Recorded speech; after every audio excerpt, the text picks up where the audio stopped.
The citadel's corridors hummed with the low, constant pulse of energy flowing through the artificial veins of the station, and the human warrior had already tripped over one loose conduit before anyone had even noticed. He cursed softly under his breath, trying to regain balance while simultaneously keeping an eye on the approaching entourage. The alien queen's retinue moved with an elegance that made him feel like a clumsy boulder rolling among swans, their movements precise, their gestures meaningful, and their ears long, delicate, and impossibly expressive, twitching in ways he knew he should interpret but never quite managed. He had been briefed on protocol, had read every handbook available on alien etiquette, and yet here he was, muttering to himself and wobbling like a newborn trying to walk on a ship deck with zero-gravity pockets. The queen appeared at the end of the hall, poised and graceful, though she raised one eyebrow at the warrior in a way that could have frozen lava. She looked human at first glance, but her ears, arched backward like stretched sails, moved with a language of their own, swaying as if they were arguing among themselves about his presence. Her eyes caught his clumsy stumble, and a flicker of amusement crossed her face. "Try not to break anything else today," she said, her tone sharper than a vibroblade but carrying a subtle amusement he couldn't fully decipher. Before he could apologize, a shout tore through the corridor. Shadows moved faster than any human should, but faster still were the mercenaries who had somehow infiltrated the citadel. They were sleek, armed, and grinning like predators who had just found the galaxy's most inconvenient prey. The warrior's first instinct was to draw his sword, only to remember halfway through the motion that he had accidentally left it leaning against a wall 2 corridors back. With a dramatic sigh, he threw himself into the path, using his body as a barricade, hoping desperately that his training in hand-to-hand combat and sheer dumb luck would suffice. The mercenaries lunged, weapons glinting in the cold light, and for a moment the warrior considered making a very heroic speech, but the words choked on the blood and adrenaline in his throat. One of them jabbed forward, a blade cutting through the artificial gravity like a knife through soft metal. He twisted, felt a burning strike across his side, and stumbled, nearly colliding with a console that was probably very important. He cursed again, louder this time, and realized it was the kind of wound that left a very human taste of iron on the tongue. "Ah, this is going to hurt tomorrow," he muttered, half to himself, half to the universe. The queen reacted with a speed that would have made any human gasp. She moved past him with the precision of someone who had spent centuries maneuvering around danger, catching an attacker with a sharp flick of her wrist and a surprisingly heavy staff. The warrior, still swaying, tried to regain footing, and in doing so, accidentally kicked another mercenary square in the chest. The man flew backward in a cartoonish arc, crashing into the wall with a sound that made him wince and mutter an apology, as if the mercenary could hear him and cared about etiquette. He had never been so grateful for the zero-gravity stabilizers that slowed the fall, though he suspected his dignity had already plummeted past orbit. Blood dripped from his side, soaking the uniform that had cost more than he wanted to admit. He could feel the queen's presence behind him, her breath steady and calm, while his own lungs struggled for air between curses and involuntary grunts. "Try not to die before we finish this," she said, the corner of her lips twitching into a barely there smirk that somehow conveyed both threat and encouragement. The warrior nodded, nearly tipping over in his eagerness, and stumbled forward again, landing a clumsy punch that connected with surprising effect against an approaching mercenary's jaw. The man stumbled, dazed, and the warrior felt a brief surge of hope mixed with sheer disbelief that his body had cooperated at all. The mercenaries regrouped, eyes narrowing, and the hallway suddenly seemed smaller, more confined, though the hum of the citadel's energy offered a strange kind of rhythm to the chaos. The warrior remembered his training in defensive maneuvers, but the truth was that luck had been a more faithful companion than technique. He ducked under a swinging blade, tripped over a maintenance hatch, and somehow landed behind another attacker, spinning and throwing a punch that barely made contact but knocked the weapon from the mercenary's hand. The queen, seeing the opportunity, struck decisively, the staff connecting with a mercenary's knee and sending him sprawling. Her ears twitched in a way that might have been approval or a silent admonishment for his lack of grace, and he wasn't about to ask which. Finally, after what felt like an eternity stretched across seconds, the mercenaries lay incapacitated, groaning, muttering, and in one case, apparently asking for directions back to their ship. The warrior sagged against the wall, trying to ignore the hot pain in his side and the odd, fluttering embarrassment at having survived mostly through luck and awkward maneuvers. The queen approached, her eyes steady, her posture commanding, yet there was an undeniable softness in the way her long ears swept forward. She extended a hand, and he took it with a grimace, trying not to faint from pain or disbelief. "Well," she said, "you didn't die, that's promising." He grinned weakly, muttering something that sounded suspiciously like, "Yeah, let's call it a successful disaster." The medics arrived shortly after, hovering with hoverpads and futuristic medical tools, muttering about stabilizing his wound and questioning why anyone would fight like that without a proper blaster. The warrior, still clutching his side, caught the queen's gaze. There was respect there, the kind that isn't whispered in speeches or awarded with medals but forged in the messy, bloody chaos of battle. And there was something more, a spark of curiosity, a silent acknowledgement that this human, for all his clumsiness and improbable survival instincts, had earned her attention in a way no protocol ever could.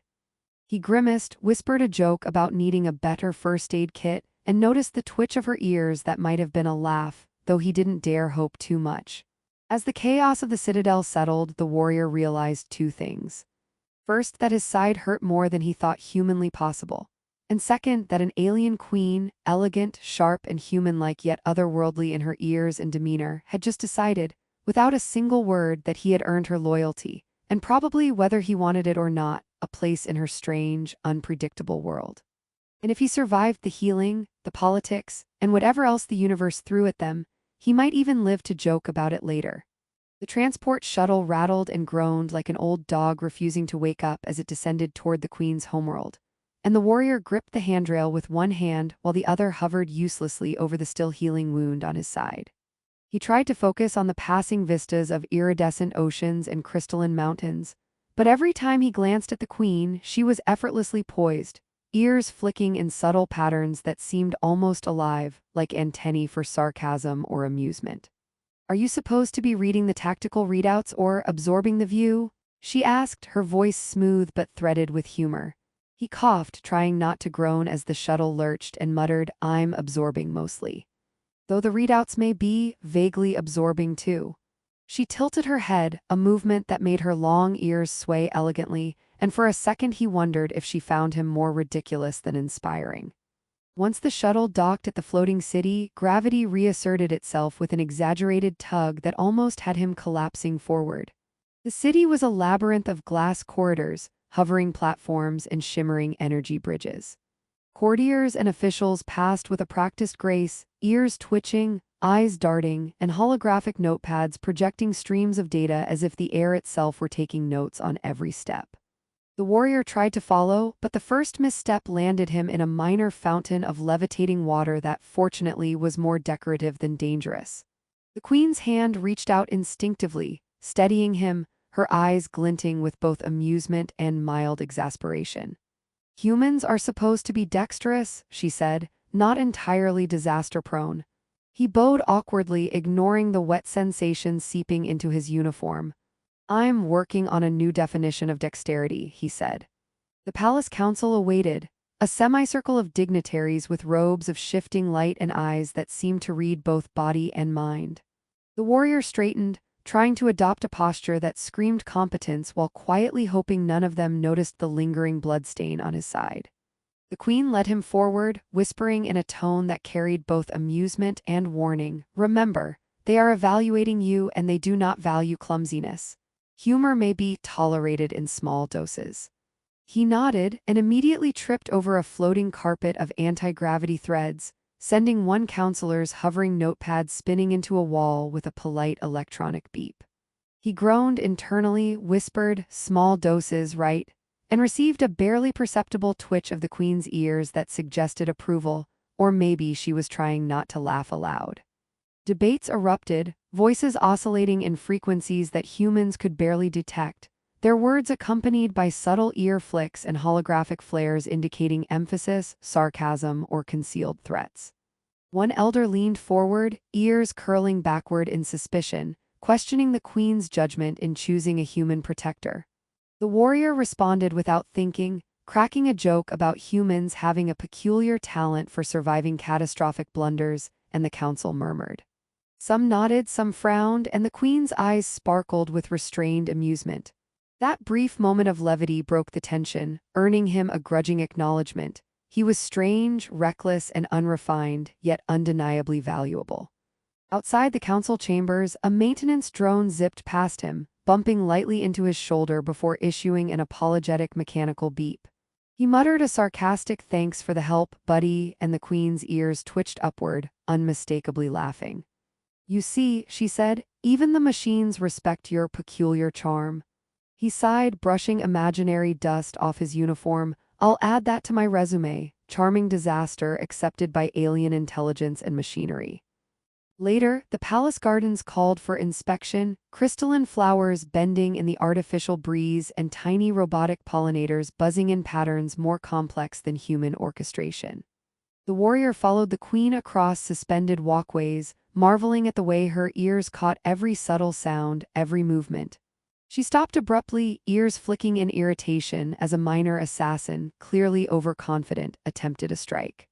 He lunged, misjudged his jump, and ended up entangled in a hanging vine that, by some miracle, flung the attacker directly into a fountain. The queen's eyes narrowed, then a small, sharp smile appeared. Your methods are unconventional, she said, and entirely effective in a slapstick sort of way. As night fell, the city shimmered with bioluminescent lights reflecting off the ocean below, and the warrior felt the weight of both exhaustion and awe. Political intrigues bubbled around every corner, bribed council members, whispered rumors, and the quiet, constant undercurrent of plots he couldn't fully understand yet. Still, the queen trusted him, not simply because of the sword wound he bore or the luck that had kept him alive, but because his reactions, flawed, human, sometimes ridiculous, were honest. They moved through a dinner banquet where floating trays hovered and holographic chefs demonstrated zero-gravity culinary feats. He nearly tipped a tray over, earning a pointed glare from the queen, but he managed to catch a levitating glass mid-fall. Precision, finally, he said, bowing to no one in particular. Her ears flicked in amusement, and she allowed herself a rare laugh that made the long strands of her hair and her ears sway like subtle ribbons. The warrior's healing wound throbbed with every misstep, but each mishap seemed to draw him and the queen closer. They navigated protocol, assassination attempts, and ceremonial confusion, often with him accidentally revealing truths through poorly timed jokes, and her recognizing a candor that no etiquette manual could teach. By the time the night ended, he had earned a fragile, teasing camaraderie with the court, and the queen's confidence in him had solidified, despite his tendency to trip, stumble, and speak without thinking. In a quiet moment, standing atop the observation deck as the city pulsed beneath them, he allowed himself to joke about being a walking disaster with a side of heroism. And she, for once, let the flicker of a genuine smile show on her face, her ears dancing in agreement. Through laughter, minor injuries, and unexpected heroics, they had begun to understand each other. She learned the limits of his courage, and he discovered the breadth of her intelligence and patience. Together, awkwardly and imperfectly, they began to weave a partnership that could withstand political upheaval, assassination attempts, and the subtle, constant hazards of life in a city that floated above a world of shifting oceans and energy storms. The warrior, human, clumsy, and stubbornly alive, and the queen, elegant, cunning, and impossibly poised with ears that spoke volumes, had begun a dance of trust, humor, and unspoken admiration that promised a future full of challenges and improbable victories. The alarms blared before dawn, an urgent chorus that bounced off the crystalline walls of the floating city, and the warrior stumbled out of his quarters, muttering something about cosmic alarm clocks being the worst invention since zero-gravity breakfast cereals. His side ached, his uniform bore the scars of countless misadventures, and yet, when the queen appeared at the end of the hall, ears twitching sharply, he straightened immediately, realizing that survival had made him sharper in ways he hadn't expected. Today, she said, her voice steady despite the chaos, we either prove ourselves or become an unfortunate anecdote in someone else's conquest. He nodded, trying not to roll his eyes at her dramatic phrasing, but inwardly thinking that if they survived this, he deserved a medal, a massage, and possibly a lifetime supply of anti-gravity bandages. The city shuddered as the first ships of the hostile coalition breached the outer defenses, their sleek forms darting through the energy shields like predatory insects. The warrior found himself at the control nexus, surrounded by holographic displays of enemy vectors, the queen beside him, her ears flicking at every incoming transmission.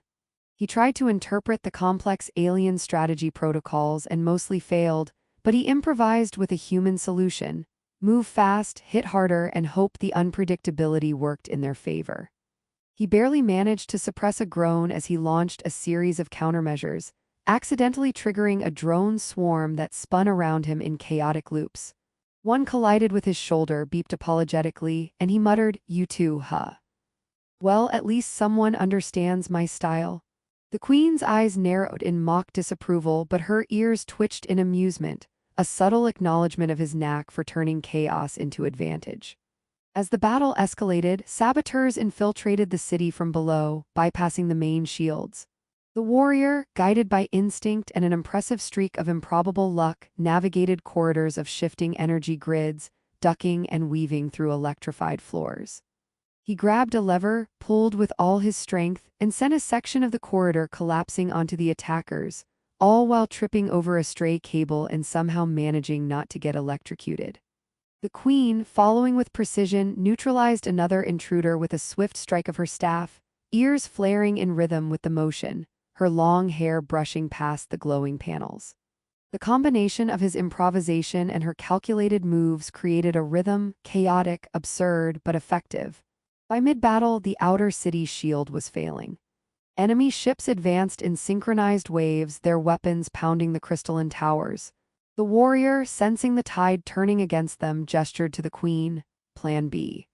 He asked, grimacing as he readied his sidearm, which had already overheated twice from excessive use.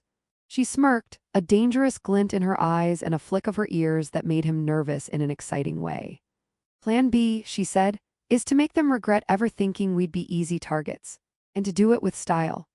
The warrior groaned, muttering about style being overrated, and launched himself toward the central energy core, using a combination of leaping, sliding, and a particularly daring tumble that somehow avoided impaling him on exposed conduits.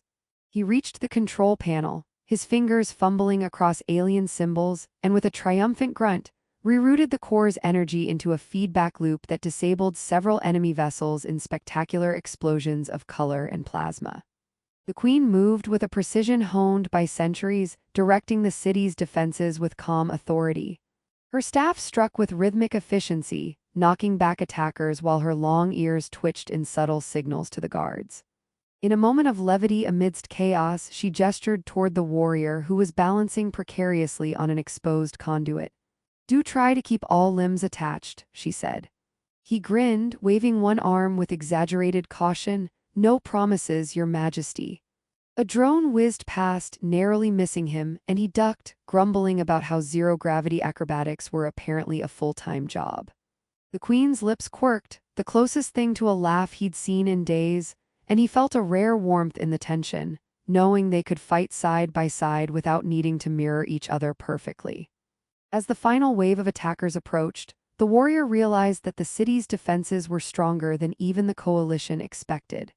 Using a combination of hacked drones, redirected energy beams, and improvised traps that mostly relied on his improbable luck, he managed to disable the enemy flagship, sending the coalition into disarray. The queen executed a final strike signaling surrender, her presence commanding, ears flicking in a silent code that he had begun to understand. The city, battered but intact, floated above the shimmering oceans, the energy shields flickering in triumph. Exhausted, the warrior collapsed against a support pillar, breathing heavily, wincing at his still aching side. The queen approached, her ears brushing his shoulder in an almost human gesture of camaraderie. "You've changed," she said softly. "You've adapted, survived, and entertained me thoroughly in the process." He attempted a bow, wobbling, and muttered, "I'm a slow learner, but I'm very enthusiastic about surviving." She smiled, longer this time, letting her ears sway gently, and for a fleeting moment, the chaos of war, politics, and zero-gravity mishaps melted into a shared acknowledgement of trust and connection. Later, in the aftermath, the council convened, grudgingly acknowledging the warrior's contribution. Officials who had once doubted his worth now nodded, some with reluctant smiles, others still struggling to reconcile his clumsiness with undeniable effectiveness. The warrior, for his part, realized that courage wasn't about perfection. It was about